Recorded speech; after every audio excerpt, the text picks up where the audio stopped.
नमस्कार दोस्तों, ओम नमः शिवाय। स्वागत है आप सभी का इस नए वीडियो में। ओम नमः शिवाय, जय श्री शिवाय, नमस्तुभ्यम। शनिवार परिवर्तनी एकादशी की तिथि, ध्यान दीजिएगा, परिवर्तनी एकादशी तिथि इस वर्ष हम सभी की शनिवार के दिन पड़ रही है। अर्थात हम सभी के लिए बहुत अच्छा मौका रहेगा। पितृदोष से तो मुक्ति पाएंगे ही पाएंगे, अपनी आर्थिक स्थिति को सही करेंगे ही करेंगे, साथ ही साथ शनि दोष से भी मुक्ति पा सकते हैं और भगवान वासुदेव जी की कृपा से अपने जीवन में भी परिवर्तन ला सकते हैं। आप सभी को यह तो ज्ञात होगा ही होगा कि भगवान वासुदेव जिस तरीके से 4 वर्ष के लिए 4 माह के लिए शयन काल में रहते हैं और शयन काल के समय में इस एकादशी तिथि को भगवान विष्णुदेव अपनी जो सैया रहती है, जिस सैया में वो शयन में रहते हैं यानी कि विश्राम कर रहे होते हैं, उसमें परिवर्तित होते हैं, करवट बदलते हैं, इसलिए परिवर्तनीय एकादशी कहा जाती है। इसीलिए हम इस एकादशी पर यदि अपने जीवन में कुछ उपाय करते हैं, जैसे कि काली तिल वाले उपाय करते हैं, 3 विशेष चमत्कारी उपाय, तो अपने पितृ दोष से चल रही समस्याओं में भी परिवर्तन ला सकते हैं, उससे मुक्ति पा सकते हैं। धन में चल रही समस्याएं, परेशानी, आर्थिक स्थिति की समस्याएं, परेशानी, सब में परिवर्तन ला सकते हैं केवल परिवर्तनीय एकादशी के दिन उपाय करके। और ये एकादशी इसलिए और भी ज्यादा विशेष महत्वपूर्ण होती है, क्योंकि यह पितृदोष यानी कि माफ करिएगा, पितृपक्ष प्रारंभ होने के पहले पड़ती है, तो पितृपक्ष के पहले आने वाली जो एकादशी है और भी ज्यादा विशेष हो जाती है। इसलिए परिवर्तनीय एकादशी का एक अपना खुद का ही अलग विशेष महत्व होता है। तो संपूर्ण जानकारी जानेंगे और समझेंगे पूज्य गुरुदेव जी की ही कृपा से कि हम सभी को इस एकादशी पर कैसे और किस क्रिया अनुसार से छोटे छोटे उपाय करने हैं। तो अभी तक आपने यदि वीडियो को लाइक नहीं करा है तो वीडियो को लाइक जरूर करिएगा। और यदि आप चैनल पर नए हैं या फिर मेरी आवाज पहली बार सुन रहे हैं और आप भगवान शिव जी के सच्चे भक्त हैं, तो चैनल को सब्सक्राइब अवश्य रूप से करिए और कमेंट में हर हर महादेव जरूर लिखें। देखिए, हम सभी कर रहे हैं परिवर्तनीय एकादशी का उपाय। यह परिवर्तनीय एकादशी पड़ रही है हम सभी की इस वर्ष शनिवार के दिन यदि हम परिवर्तनीय एकादशी का उपाय करते हैं, ठीक, और साथ ही साथ शनिवार के दिन हम यदि परिवर्तनीय एकादशी का उपाय करेंगे तो हमें लाभ इसलिए होगा क्योंकि शनिवार के दिन हम भगवान वासुदेव जी को तो याद करते ही थे, माता लक्ष्मी जी को याद करते थे। भगवान वासुदेव हमारे घर में सुख शांति समृद्धि ऐश्वर्य कीर्ति, माता लक्ष्मी हमारे घर में धन धान्य की पूर्ति, आर्थिक स्थिति मजबूत करती थी, रिद्धि सिद्धि की कामना हमारे ऊपर आशीर्वाद देती थी, धन धान्य का भंडार करती थी, हमें आर्थिक तौर से और भी ज्यादा मजबूत और भी ज्यादा प्रबल बनाती थी। शनिवार के दिन जब आता था तो भी हम भगवान वासुदेव जी का उपाय करते थे और शनिवार के दिन पे हम उपायों को करके अपने जीवन से शनि दोष से रहित रहते थे, शनि दोष से मुक्त होते थे और शनि जी की भी कृपा पाते थे, जिससे कि हम अपने जीवन में किसी भी कार्य को बहुत ही नियम पूर्वक, बहुत ही सावधानी से और दृढ़ संकल्पित होकर के अनुशासन में रहकर के उस कार्य को करते थे। तो शनिवार के दिन परिवर्तनीय एकादशी पड़ रही है, अर्थात भगवान विष्णुदेव जो हैं अपने शयन काल में रहेंगे, अर्थात वो शयन में रहेंगे और इसी वक्त जब वह करवट लेते हैं तो कुछ समय के लिए उनकी जो निद्रा है वह खुलती है। तो जब वह करवट लेते हैं तो उन्हीं की कृपा से, उन्हीं की अनुकंपा कृपा प्रदान करते हुए यदि आप उनको याद करते हैं तो भगवान वासुदेव जब देखते हैं कि मेरे शयन काल में भी मुझे मेरे वक्त याद कर रहे हैं, तो वह अपनी विशेष कृपा आप पर बरसाते हैं और जिसकी वजह से आपके भी जीवन में परिवर्तन आता है, आपके भी जीवन से दुर्भाग्य दूर होकर के परिवर्तन होता है और सौभाग्यमय की प्राप्ति होती है। और इसी वजह से आपके अंदर से जितना भी आपके जीवन में दुर्भाग्य चल रहा है, जितना भी कष्ट चल रहा है, तो जिस प्रकार से करवट लेते से जैसे ही परिवर्तन भगवान वासुदेव लेते हैं अपने जीवन में, अपने शयन काल में, ठीक उसी प्रकार से आपके जीवन में भी परिवर्तन आता है और आपको भी सौभाग्यमय की प्राप्ति होती है। तो संपूर्ण विधि चलिए जानते हैं और समझते हैं कुछ विशेष उपायों के बारे में, जिनमें से हम 3 विशेष उपायों के बारे में बात करेंगे इस परिवर्तनीय एकादशी पर करने वाले, भगवान वासुदेव जी की विशेष अनुकंपा कृपा पाने वाले। यदि हम शनिवार के दिन भगवान वासुदेव जी को याद कर लेते हैं तो हमारे ऊपर से शनि दोष दूर होता है, पितृदोष दूर होता है, भगवान शिव जी की अनुकंपा कृपा रहती है। परिवर्तनीय एकादशी का बहुत ही विशेष और अपना एक अलग ही महत्व होता है। जब भगवान विष्णु जी जैसे ही परिवर्तनीय एकादशी की तिथि के दिन सभी देवता और सभी देवगण भगवान विष्णु देव जी की सेवा अर्चना में उपस्थित रहते हैं, तो हम सभी को परिवर्तनीय एकादशी को भगवान विष्णु जी को याद करते हुए कुछ उपाय जरूर करने चाहिए और साथ ही साथ शिव जी को भी अवश्य रूप से याद करना चाहिए। क्या करेंगे, बात करते हैं अपने पहले उपाय की। तो पहला उपाय हमारे किसी भी काम को परिपूर्ण करने के लिए, हमारे किसी भी अधूरे कार्य को पूरा करने के लिए, हमारे जीवन में बहुत ज्यादा यदि हम बहुत अपने आप को दुर्भाग्यमय मानते हैं, हम अपने आप को बहुत ज्यादा दुर्भाग्यशाली मानते हैं, बहुत ज्यादा कष्ट में, परेशानी में, विपत्ति में रहते हैं, बहुत ज्यादा हमारे जीवन में संकट चल रहा है, बहुत ज्यादा हम परेशान हो रहे हैं, या फिर हमको लगता है कि हम कोई भी कार्य कर रहे हैं तो हमें उसमें मान सम्मान, यश, कीर्ति, प्रतिष्ठा नहीं मिल रही है। ऐसा लगता है कि मेरा दुर्भाग्य चल रहा है, मेरे दुर्भाग्य मतलब मेरे भाग्य में कोई परिवर्तन नहीं आ रहा, सौभाग्यमय की प्राप्ति ही नहीं हो रही है, मैं किसी भी काम को करता हूँ असफल हो जाता हूँ, कितनी भी मेहनत करूँ। तो हम सभी को ये एक छोटा सा उपाय करना चाहिए, यानी कि ऐसी कोई भी चीज हो जिसमें कि आप सभी अपने आप को दुर्भाग्यशाली समझ रहे हो, चाहे वह बच्चे हों, व्यापारीगण हो, माताएं बहनें हो, गृहस्थ जीवन में यदि आप सभी को चाहते हैं कि हमारे घर में, हमारे जीवन में परिवर्तन आए, कोई भी व्यक्ति कि अपने जीवन में किसी भी संबंधित कार्य से किसी भी प्रकार का परिवर्तन चाहते हैं तो यह उपाय करना चाहिए। क्या करना है, ध्यान दीजिएगा। 11 चावल के दाने लेंगे, हो सके तो इससे अतिरिक्त भी ले सकते हैं। पीला चंदन लेंगे, हम यहाँ पहले उपाय की बात कर रहे हैं। और हम लेंगे साथ ही साथ तांबे के पात्र में 1 लोटा शुद्ध जल और 1 बेलपत्री। अब यहाँ पर प्रश्न उठता है कि चावल के दाने तो हमें एकादशी की तिथि के दिन ग्रहण करना ही नहीं चाहिए, तो हम एकादशी के दिन पर चावल का प्रयोग कैसे करें? तो देखिए, एकादशी तिथि पर हम सभी चावल ग्रहण नहीं करते, अर्थात हम चावल खा नहीं सकते हैं, इसका भोजन में प्रयोग नहीं कर सकते हैं, परंतु हम इसका उपाय कर सकते हैं, क्योंकि यह उपाय भगवान शिव जी से संबंधित है, भगवान विष्णु जी से संबंधित है, इसलिए हम उपाय कर सकते हैं। ठीक, तो चावल ग्रहण नहीं करना है परंतु उपाय कर सकते हैं, यह बात सभी लोग ध्यान रखिएगा। क्या करेंगे, हमने सारी सामग्रियां ले ली है। अब यह जो हमारे पास पीला चंदन है, इस पीले चंदन से इस चावल को अच्छे से लेपित कर देना है, यानी कि मिश्रण कर देना है। कोई हमें इसमें जल का प्रयोग नहीं करना है, सूखा चंदन है। ठीक, पीला चंदन का पाउडर डालेंगे 1 से 2 चुटकी इस चावल के ऊपर और फिर इसको अच्छे से मिला लेंगे, तो हमारे जो चावल है सफेद चावल यानी कि श्वेत चावल, तो यह संपूर्ण रूप से पीला हो जाएगा। पीला हो जाएगा यानी कि पीले चंदन मिश्रित हम सभी का चावल तैयार हो जाएगा। पीला हम क्यों कर रहे हैं? क्योंकि भगवान वासुदेव जी को पीला रंग, जो पीला कलर है, वह अतिरिक्त प्रिय है और यही पीले रंग में ही यदि सोने का रंग देखेंगे तो वह भी स्वर्ण भी पीले रंग का होता है। माता लक्ष्मी जी को भी पीला रंग पसंद है, तो इससे आपके जीवन में ऐश्वर्य आता है। ऐश्वर्य समझिएगा कि आपके जीवन में चमक आती है, आपके जीवन में एक कीर्तिमान आती है, आपके जीवन में एक अलग ही तेज मिलता है, एक अलग ही मान सम्मान यश कीर्ति प्रतिष्ठा मिलती है। ठीक, तो हम पीला चंदन मिश्रित चावल तैयार कर लेंगे, 1 बेलपत्री ली है हमने, साथ में 1 लोटा शुद्ध जल। भगवान शिव जी के मंदिर पहुंच गए हैं। अब वहां पहुंच करके सबसे पहले हम शिव जी को जो सबसे अधिक अत्यंत प्रिय है वह है बेलपत्री, तो हम बेलपत्री समर्पित करेंगे। ठीक, बेलपत्री ओम नमः शिवाय या श्री शिवाय नमस्तुभ्यम का नाम लेकर के समर्पित करेंगे। और जब ये सारी क्रियाएं कर रहे होंगे तो सदैव की तरह, यानी कि सदैव का तात्पर्य है कि हमेशा की तरह, सदैव हमेशा की तरह, जैसे आप भगवान शिव जी के पास खड़े होते थे अपना मुख उत्तर दिशा की तरफ रख करके, वैसे ही आप सभी को खड़े होना है, अर्थात नॉर्थ डायरेक्शन की ओर बेलपत्री समर्पित करेंगे। बेलपत्री का जो डंडी रहेगा, ध्यान दीजिएगा इस उपाय में जलाधारी की तरफ रहेगा। बेलपत्री की डंडी का मुख जलाधारी की तरफ रहेगा। आप यहाँ पर चित्र में देख करके समझ पा रहे होंगे, ये रही बेलपत्री की डंडी। ठीक, आपने श्री शिवाय नमस्तुभ्यम का जितनी बार भी चाहे आप नाम जप कर सकते हैं भगवान शिव जी का, और बेलपत्री समर्पित कर दी। अब इसके बाद आपके पास कितने चावल के दाने हैं? या तो 31 चावल के दाने हैं, या फिर 11 चावल के दाने हम कह सकते हैं, या 21 चावल के दाने हैं। आपके पास इन तीनों में से जितने भी चावल के दाने थे, उतने ही बार आपको नाम लेना है। चावल का नाम क्या लेंगे? जैसे चावल आप समर्पित करते हैं भगवान शिव जी को याद करते हैं और भगवान चंद्रदेव जी को याद करते हैं। ध्यान दीजिएगा, ईदम अच्युतम ओम नमः शिवाय। क्या नाम ले रहे हैं हम? ईदम अच्युतम ओम नमः शिवाय। इस नाम मंत्र का आप सभी को जप करना है, ठीक उतनी बार जितनी संख्या में आपने चावल लिए, फिर 31 हो, 11 हो या 21 हो। ठीक, आपके लिए सबसे अच्छी और उत्तम संख्या रहेगी 11, क्योंकि एकादशी अर्थात 11 का दिन, और इसलिए हम सभी 11 चावल के दाने लेंगे। हो सके तो 11 चावल के दाने लें, यदि आप उससे अतिरिक्त और कम ज्यादा करना चाहते हैं तो कर सकते हैं। ठीक, ईदम अक्षतम का नाम लेकर के आपके पास जो चावल है, यह संपूर्ण चावल आप सभी को इसी नाम मंत्र का जप करते हुए, जिस प्रकार से यहाँ पर आप चित्र में वीडियो में देख पा रहे हैं कि बेलपत्र के ऊपर चावल समर्पित है, ठीक ऐसे ही आप सभी को चावल समर्पित कर देना है अपनी मनोकामना कहते हुए। ध्यान दीजिएगा, अपनी मनोकामना कहेंगे, आपकी जो भी कामना है उस कामना के लिए प्रार्थना याचना करते हुए।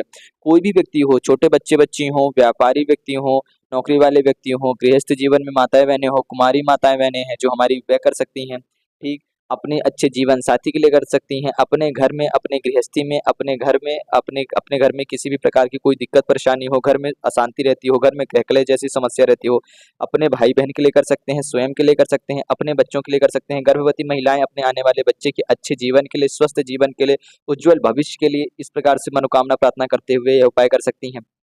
चावल समर्पित हो जाने के बाद 1 लोटा शुद्ध जल जो है, इसको अब आप सभी को अपने दोनों हथेलियों में पकड़ना है। ध्यान दीजिएगा, इस जल के पात्र को आप सभी अपने दोनों हथेलियों में पकड़ेंगे एक साथ, और दोनों हथेलियों से एक साथ पकड़ के जल समर्पित करना है। ऐसा नहीं कि आपने सीधे हाथ से जल के पात्र को पकड़ा और उल्टा वाला हाथ अपने सीधे हाथ में टच कर रखकर फिर जल समर्पित कर रहे हैं, नहीं। इस तरफ राइट हैंड लगाएंगे, इस तरफ अपना लेफ्ट हैंड लगाएंगे, यानी कि बायां हाथ, और ये दायां हाथ लगाएंगे। ठीक, माफ करिएगा, दायां हाथ और बायां हाथ दोनों लगाइएगा, और दोनों हाथों से एक साथ ओम नमः शिवाय का जाप करेंगे, और उसके बाद ओम नमो भगवते वासुदेवाय नमः। ध्यान दीजिएगा, अब यहाँ पर बहुत ही अच्छे से कुछ लोग क्या गलती कर देते हैं कि आदत रहती है भगवान शिव जी की पूजा आराधना करते हैं, शिव जी के ज्यादा विशेष रूप से आप सभी भक्त हैं, तो आप भगवान विष्णुदेव का नाम लेना ही भूल जाते हैं और फिर आपको अंत में याद आता है। तो आप ओम नमः शिवाय या फिर श्री शिवाय नमस्तुभ्यम का तो जाप कर ही रहे होंगे। ठीक, इसी के साथ साथ आप सभी को ओम नमो भगवते वासुदेवाय नमः, ओम नमो भगवते वासुदेवाय नमः, इसका भी मंत्र का जाप करना है। कैसे? एक बार शिव जी का, एक बार भगवान विष्णु जी का, फिर शिव जी का, फिर विष्णु जी, फिर शिव जी, फिर विष्णु जी, ऐसे जाप करते हुए संपूर्ण जल प्रवाहित कर देना है। अपनी कामना कहते हुए आप सभी को प्रार्थना याचना कर लेनी है, और पुनः से शिव जी को प्रणाम करना है, मन ही मन विष्णु जी को प्रणाम करेंगे, उन्हें याद करेंगे, और आप घर वापस आ सकते हैं। इस प्रकार से हम सभी का पहला उपाय समाप्त होता है, और यह उपाय हमारी किसी भी मनोकामना को, किसी भी कार्य को हमें अपने जीवन में ऊर्जावान, शक्तिमान बनाने के लिए बहुत ही ज्यादा सहायता करता है, और हमारे जीवन में हमारी कार्य विधि में जो हमारी रूटीन होती है, हमारी कार्य करने का तरीका होती है, संपूर्ण तरीके में परिवर्तन आता है, एक अलग ही चेंज आता है। यदि हम पहले इस तरह से चल रहे थे तो एक अलग ही चेंज आएगा, एक अलग ही परिवर्तन आएगा और एक अलग ही गति की हमें अनुभूति होती है और हम अपने कार्य को और भी अच्छे तरीके से संपूर्ण कर पाते हैं। बात करते हैं हम अपने अगले और दूसरे उपाय की। तो देखिए, यह जो एकादशी है, ये पितृपक्ष से पहले पड़ने वाली एकादशी है। ठीक जैसे हम सभी का कुछ ही दिनों बाद, इस एकादशी के कुछ ही दिनों बाद गणेश चतुर्थी समाप्त होगी और हम सभी का पितृपक्ष प्रारंभ हो जाएगा।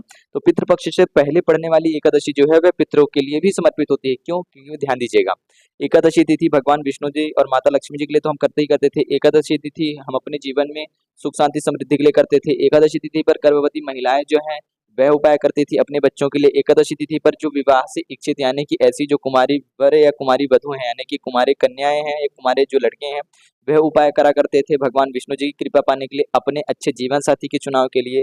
एकादशी तिथि पर हम अपने पितरों के लिए उपाय करा करते थे कि हमारे पितरों को जो हमसे गलती हुई है उसके लिए क्षमा याचना करें।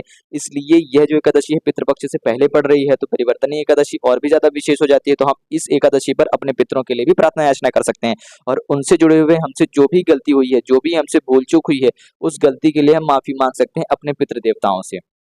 कैसे? ध्यान दीजिएगा, अपने पितृ देवताओं को याद करते हुए, ठीक ओम पितृ देवताय नमः का जाप करते हुए एक लोटा शुद्ध जल लीजिएगा, उसमें काली तिल का मिश्रण करिएगा और काली तिल और एक लोटा शुद्ध जल का मिश्रण करके अपने पितृ देवताओं से आशीर्वाद प्राप्त करने के लिए, यानी कि पितृदोष से तो मुक्त होने के लिए ही, साथ ही साथ पितृदोष को आशीर्वाद में परिवर्तित करने के लिए इस परिवर्तन एकादशी पर यानी कि इस परिवर्तनीय एकादशी पर आप अपने पितृदोष से मुक्त पा करके उसी पितृदोष को पितृ आशीर्वाद में परिवर्तित करते हुए एक लोटा शुद्ध जल में काले तिल का मिश्रण करके किसी भी शिव मंदिर में जाकर के 3 बार स्वधा स्वधा स्वधा बोल करके संपूर्ण काली तिल मिश्रित आप सभी को जल समर्पित करना है। ध्यान दीजिएगा, किसी भी नजदीकी शिव मंदिर में जाकर के काली तिल मिश्रित आपको यह 3 बार स्वधा स्वधा बोल करके जल समर्पित करना है। अंत में अपने पितृ देवताओं को याद करेंगे, उनकी सुख समृद्धि, उनकी तृप्ति के लिए प्रार्थना याचना करेंगे और अपनी गलती के लिए भूल चूक माफी याचना करेंगे और उनको मोक्ष मिले, उनको तृप्ति मिले, उनको सुख शांति मिले, अपने पितृलोक में वह शांति से रह सके, उनकी आत्मक शांति मिले, इस प्रकार से प्रार्थना याचना करना है।